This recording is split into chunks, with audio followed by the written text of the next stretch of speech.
गुरु प्यारी साध संगत जी, आज फिर से एक सुंदर सी साखी आप सभी को सुनाने जा रही हूँ। यूँ तो गुरु प्यारी साध संगत जी, कलयुग में रिश्तों का कोई मायने रह ही नहीं गया है। पहले कभी रिश्ते हुआ करते थे जो दिल से निभा लिए जाते थे, क्योंकि हर इंसान में भगवान को माना जाता था कि हर एक इंसान में भगवान की छाया है। इसलिए हर एक रिश्ते को भगवान का रूप मानकर निभाया जाता था, चाहे वो माँ बाप का रिश्ता हो, चाहे भाई बहन का रिश्ता हो। लेकिन आजकल की मतलब की दुनिया में सिर्फ पैसे को महत्व दिया गया है। कहते हैं ना, वो गाना बना है ना बीवी ना भैया, ना बाप बड़ा ना भैया, सबसे बड़ा रुपया। तो ये सब पैसे का ही खेल है। आजकल कोई किसी का सगा नहीं है, कोई किसी रिश्ते की अहमियत को नहीं जानता, और जो इंसान रिश्तों की अहमियत को जानता है उसे दुनिया पागल समझती है। तो आइए गुरु प्यारी साध संगत जी, सुनते हैं आज की ये सुंदर सी साखी, जो सच्ची भी है और जो हमें ये बताएगी कि रिश्ते वही होते हैं जो दिल से निभाए जाएं। जो दिल से ना निभाए जाएं वो सिर्फ और सिर्फ एक दिखावा होते हैं। ये कहानी है श्री राम, लक्ष्मण और सीता मैया की। जब वो लोग चित्रकूट पर्वत की तरफ जा रहे थे, जो रास्ता था बहुत पथरीला और कटीला था, कि अचानक श्री राम के चरणों में कांटा चुभ गया।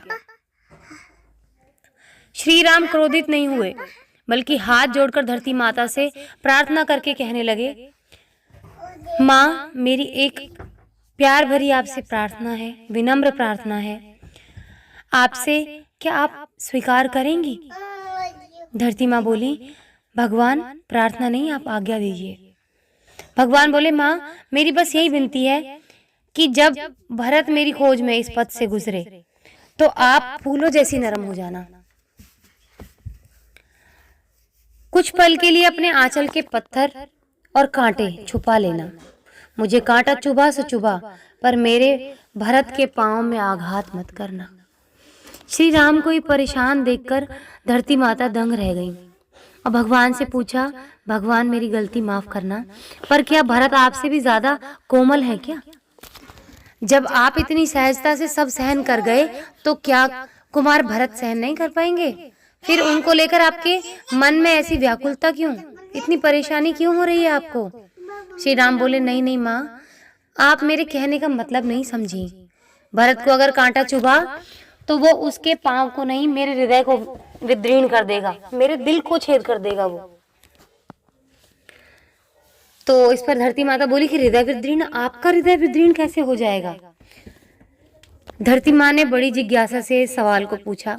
अपनी पीड़ा से नहीं माँ। इस पर राम जी बोले, अपनी पीड़ा से नहीं माँ, बल्कि ये सोचकर कि इस कटीली राह से मेरे भैया राम गुजरे होंगे और ये शूल उनके पगों में भी चुभे होंगे, और वो भी मेरे ही कारण, क्योंकि मेरी माँ ने उनके लिए वनवास चुना, तो वो सहन नहीं कर पाएगा, क्योंकि मेरा भरत सपने में भी मेरी पीड़ा सहन नहीं कर सकता। इसलिए उसकी उपस्थिति में आप कमल की पंखुड़ियों जैसी कोमल बन जाना। मेरी आपसे यही विनती है, नहीं तो मेरा भैया जो है वो बहुत दुखी हो जाएगा, मैं उसको दुखी नहीं देख सकता। तो गुरु प्यारी साध संगत जी, रिश्ते अंदरूनी एहसास, आत्मीय अनुभूति के दम पर ही टिकते हैं। जहाँ गहरी आत्मीयता नहीं, वो रिश्ता नहीं, केवल दिखावा हो सकता है। यानी कि दिल से जो रिश्ते महसूस किए जाते हैं उसी के दम पर रिश्ते टिकते हैं। अगर जहाँ पर दिल से रिश्ते नहीं निभाए जाते तो वहां पर सिर्फ ये दिखावट रह जाती है। वो लोग दिखावा करते हैं जिनका दिल से कोई रिश्ता नहीं होता ना, सिर्फ वो मुंह के मीठे होंगे और 4 दिन बाद उनकी असलियत सामने आ जाएगी।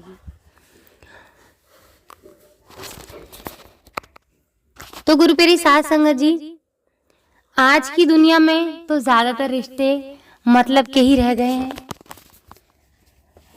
बिना प्यार के रह गए हैं। प्यार जैसी चीज तो जैसे इस दुनिया से खत्म हो गई है। चाहे वो पति पत्नी का प्रेम हो, चाहे माँ बाप का प्रेम हो, चाहे भाई बहन का प्रेम हो, बहुत बिरला होगा जहाँ प्यार ऐसा मौजूद होता है कि जहाँ सबका प्यार मिले, बहुत बहुत मुश्किल होता है। आजकल का ज़माना क्योंकि ज़्यादातर लेन देन का रह गया है, पैसे का रह गया है। गुरु प्यारी साध संगत जी, मेरी खुद की जो ननद है, मैं आज आपसे शेयर करने जा रही हूँ। आप लोगों ने शायद मेरी ज़िंदगी के बारे में कभी सुना नहीं होगा, लेकिन मैं इन साखियों के माध्यम से धीरे धीरे आपको सब कुछ बताती ज़रूर जाऊँगी कि मेरे साथ क्या घटा। मेरी जो ननद है, उसने जायदाद की लालच के वश में आके मेरे ही पति और मेरे को घर से मारकर हमें घर से बाहर कर दिया था। उसके लिए पैसे और जायदाद इतने बड़े हो गए कि उसको भाई और भाभी का रिश्ते का प्यार नहीं दिखा। उसको कोई मतलब नहीं है हमसे। उसको लगता है कि मुझे इन लोगों से कोई मतलब नहीं है, मुझे तो सिर्फ जमीन और जायदाद से मतलब है।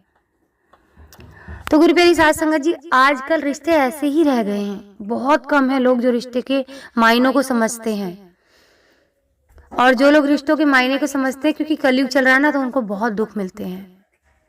और उनको जब दुख मिलते हैं तो जो पापी लोग होते हैं ना, बड़ा हंसते हैं, बड़ा मजाक उड़ाते हैं लोगों का, सच्चे लोगों का बड़ा मजाक उड़ाते हैं। तो गुरु प्यारी साध संगत जी, दुख तो बहुत लगता है, लेकिन ये बात मुझे पता है और मुझे समझ में भी आती है, और आप सबके साथ में भी शेयर करना चाहती हूँ कि हम लोगों ने जरूर पिछले जन्म में जरूर कुछ बुरे कर्म किए होंगे, जो हम अपने कर्मों को इस जन्म में काट रहे हैं, जो दुख पा रहे हैं। कहते हैं ना, दुख के बाद सुख आते हैं और सुख के बाद दुख। तो अभी जब हमारे दुख चल रहे हैं तो इसके बाद सुख आएंगे, लेकिन जिन लोगों के लिए सुख चल रहे हैं ना, उनके पास दुख आएंगे।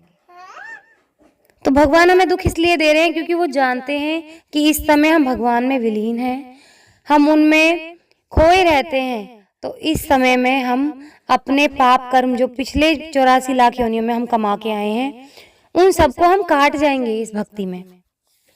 और जो लोग सुख पा रहे हैं इस जन्म में और क्रूर हैं, बहुत गंदे हैं, लेकिन फिर भी सुख पा रहे हैं, तो भगवान ने उनके पिछले जन्म के पुण्य कर्मों को जल्दी जल्दी दे दिया कि ये जल्दी से खत्म हो, ताकि इनके इस जन्म के जो पाप कर्म हैं फिर उनकी सजा वो दे सकें। अगर उनके जीते जी उनके वो पुण्य खत्म नहीं हुए, तो अगले जन्म में फिर पुण्य का हिसाब करके फिर जो इस जन्म में उन्होंने पाप के हिसाब किए हैं, वो अगले जन्म में पाप का हिसाब किताब भगवान फिर करते हैं। और ऐसा ही हमारे साथ भी होगा। इस जन्म में अगर हमारे पाप नहीं कटे, तो अगले जन्म में भी हमें अपने पाप काट के फिर हमें इस जन्म के पुण्य मिलेंगे आगे। तो ये चक्र चलता रहेगा, इससे घबराएं ना। हमेशा भगवान पर विश्वास रखें, और भगवान से मैं आज यही मांगती हूँ और आपसे भी यही कहती हूँ, आप भगवान से यही मांगे कि भगवान हमें अपनी शरण में रखना, हमें भटकने मत देना। दुनिया चाहे कितनी भी बुरी हो जाए, पर हमें बुरा मत बनाना। आज इसी के साथ इस सुंदर सी साखी को यहीं समाप्त करना चाहूंगी। मिलती हूँ आपसे अपनी अगली वीडियो में नई साखी के साथ। तब तक के लिए खुश रहें, सुमिरन करते रहें, सच्ची सेवा करते रहें।